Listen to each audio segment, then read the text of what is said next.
Praise the lord. యేసుక్రీస్తు నామములో మీ అందరికీ శుభములు తెలియపరుస్తున్నాను.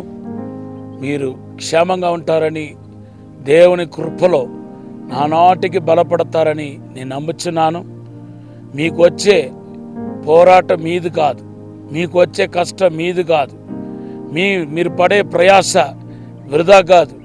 ఎందుకంటే దేవుడు తన భుజం మీద పెట్టుకుంటున్నాడు. మీ సమస్యలు ఏదైనా సరే, ఎంత పెద్ద పోరాటమైనా సరే, ఈ యొక్క వాక్యం వింటున్న మీలో కొంచెం మంది భయంకరమైన శోధనలో ఇరుకులో ఉన్నట్టుగా అనిపిస్తుంది.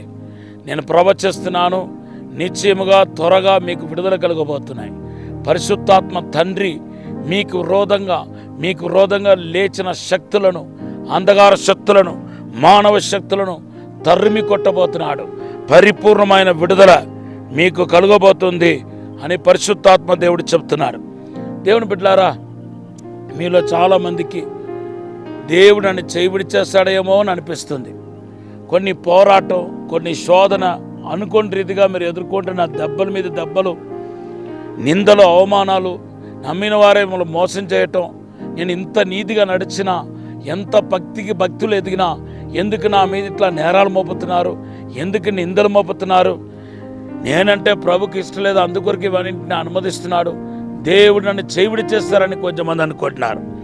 మరికొందరు అయితే దేవుని బిడ్డలారా, నిజంగానే దేవునికి విరోధంగా పాపం చేసి దేవుని యొక్క ఆత్మను బహుగా దుఃఖపెట్టి ఎన్నిసార్లు హెచ్చరించినా ఆ హెచ్చరికలన్నింటినీ తోసిపుచ్చి ఈరోజు దేవుని బిడ్డలారా మరి దేవుడు లేని జీవితం జీవిస్తూ ఉన్నారు. నేను మీ ఇద్దరిని ఉద్దేశించి నేను కొన్ని విషయాలు వాక్యం నుండి మీతో మాట్లాడాలని పరిశుద్ధాత్మతో ప్రేరేపించబడ్డాను. జరిగింది జరిగిపోయింది. ఇప్పుడైనా మీరు గనక యేసు రక్తంలో కడగబడి యేసు నామములో క్షమాపణ పొంది దేవుని వైపు మలుపుతే మాత్రం దేవుడు మనం విడిచిపెట్టను అంటున్నాడు. బైబిల్లో రాయబడి ఉందండి, నీతిమంతులను ఎన్నడూ దేవుడు విడిచిపెట్టాడు. మీరు కావాలంటే కీర్తన 34:19, 37:25 చదవండి. బైబిల్లో రాయబడి ఉంది, నీతిమంతులను ఎన్నడూ దేవుడు చేయి విడిచిపెట్టాడు. నీ క్రియలను బట్టి కానీ, నీ ఒక మంచితనం బట్టి కానీ, నీలో ఉన్న గొప్పతనం బట్టి కానీ ఎప్పుడు ఎన్నడూ నువ్వు నీతిమంతుడు కాలేవు. నువ్వు నీతిమంతుడు అవ్వాలంటే దేవుని బిడ్డ యేసు రక్తంలో కడగబడాలి. ఆయన నీతిని నువ్వు ధరించుకోవాలి. యేసుక్రీస్తు ఎప్పుడు నీలోనికి వస్తున్నాడో అప్పుడు ఆయనే నీకు నీతి అయిపోతాడు. ఆయన మాటలే నువ్వు పలుకుతావు, ఆయన నడిపించే ప్రకారం నువ్వు నడుస్తావు, ఆయన నిన్ను ఏది చేయమంటావు అదే చేస్తావు. కనుక నీ నీతి చంపబడి దేవుని నీతి క్రియ చేయటం ప్రారంభించబడుతుంది. కనుక మీరు నీతిమంతులు కాండి. బైబిల్లో రాయబడి ఉంది, రోమపత్రిక 5:9, యేసుక్రీస్తు రక్తం మనల్ని నీతిమంతులుగా చేస్తాయంట. ఎలాగంటే నీతిమంతులుగా చేస్తాయి? పరిశుద్ధ గ్రంథంలో దేవుని బిడ్డలారా, యేసు రక్తం చేసే పని అద్భుతమైనది. మొదటిగా ఎంతటి పాపినైనా సరే పరిశుద్ధపరిచేది యేసు రక్తం. మొదటి యోహాను పత్రిక 1వ అధ్యాయం 7వ వచనంలో చదివితే యేసు రక్తం మనం శుద్ధీకరిస్తుంది. రెండవదిగా మనం చూస్తే యేసుక్రీస్తు రక్తం మన మనస్సాక్షిని కూడా శుద్ధీకరిస్తుంది, లోపల కూడా శుద్ధీకరిస్తుంది. ఎబ్రీ పత్రిక 9:14 రాయబడి ఉంది. తర్వాత యేసు రక్తం ఏం చేస్తాయో తెలుసా? మిమ్మల్ని అలాగే దేవుని దగ్గరికి తీసుకెళ్ళిపోతుంది. ఎఫెసీ పత్రిక 2వ అధ్యాయం 13వ వచనంలో యేసుక్రీస్తు రక్తం ద్వారా మన తండ్రికి సమీపస్థులయ్యామని పరిశుద్ధ గ్రంథంలో రాయబడి ఉంది. ఇలాగా యేసుక్రీస్తు రక్తము మనలను సాతాను క్రియల నుండి లయపరిచి, పాప నుండి లయపరిచి మనల్ని నీతిమంతులుగా చేసే కార్యక్రమాన్ని చేస్తుంది. అంతేకాదు యేసు నామం కూడా మనల్ని నీతిమంతులుగా చేస్తాయి.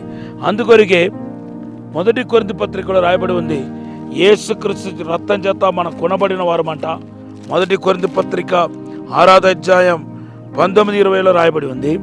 తర్వాత 2 కొరింథీ పత్రిక 6వ అధ్యాయం 11వ వచనంలో ఏమని ఉందంటే, యేసుక్రీస్తు నామ వలన మనమందరూ నీతిమంతులు అయ్యామని పరిశుద్ధ గ్రంథంలో రాయబడి ఉంది. అవును దేవుని బిడ్డలారా, యేసుక్రీస్తు రక్తం మళ్ళీ నీతిమంతులుగా చేస్తాయి. యేసుక్రీస్తు నామ వలన మనం నీతిమంతులు అయ్యామని పరిశుద్ధ గ్రంథంలో రాయబడి ఉంది. కానీ అంతేకాదు, 1 యోహాను 2:11 రాయబడి ఉంది, యేసు నామం చేత మన పాపాలు క్షమించబడుతున్నాయి. కనుక నీతిమంతులని స్థాయికి మీరు ఎప్పుడు వస్తున్నారో అప్పుడు ఖచ్చితంగా దేవుడు మీతోనే ఉంటాడు, మిమ్మల్ని విడిచిపెట్టడు. నీతిమంతులకు వాసస్థలం దీవించబడతాయి అని సామెతలు 3:33 రాయబడి ఉంది. ఈరోజు దేవుని వలన, దేవుని కృప వలన మీరు నీతిమంతులు అవ్వండి. దేవునికి విడుదలను, ఆశీర్వాదాన్ని, అద్భుతాన్ని పొందుకోండి. ఈ సమయంలో చిన్న ప్రార్థన చేయబోతున్నాను. పరిశుద్ధము నమ్మకమైన పరలోక తండ్రి, మమ్మల్ని క్షమించి, మన్నించి, పరిశుద్ధపరిచి, శుద్ధీకరించి నీతిమంతులైన అయ్యా మాతో మీ ఉండులాగన, మీతో మేము ఉండులాగన సహాయం చేయమని అడుగుతున్నాను. పరలోకమహిమతో నింపండి ప్రభా, దైవిక ప్రసన్నముతో నింపండి ప్రభా, దైవిక వెలుగుతో నింపమని అడుగుతున్నాను తండ్రి. పరిశుద్ధాత్మ అభిషేకం ఇప్పుడే తాకన కాక మీరే దీవించమని యేసు నామములో అడిగి వేడుకుంటున్నాము తండ్రి, ఆమేన్. ఈ వాక్యం మిమ్మల్ని దీవించిన గాక. ఈరోజు దేవుడు మనకిచ్చిన వాగ్దానం ఏంటంటే, యెషయా గ్రంథం 42వ అధ్యాయం 7వ వచనం దేవుడు మీకు వాగ్దానంగా ఇస్తున్నాడు. ఈ వాగ్దానం ఎత్తిపట్టి ప్రార్థన చేయండి. God bless you.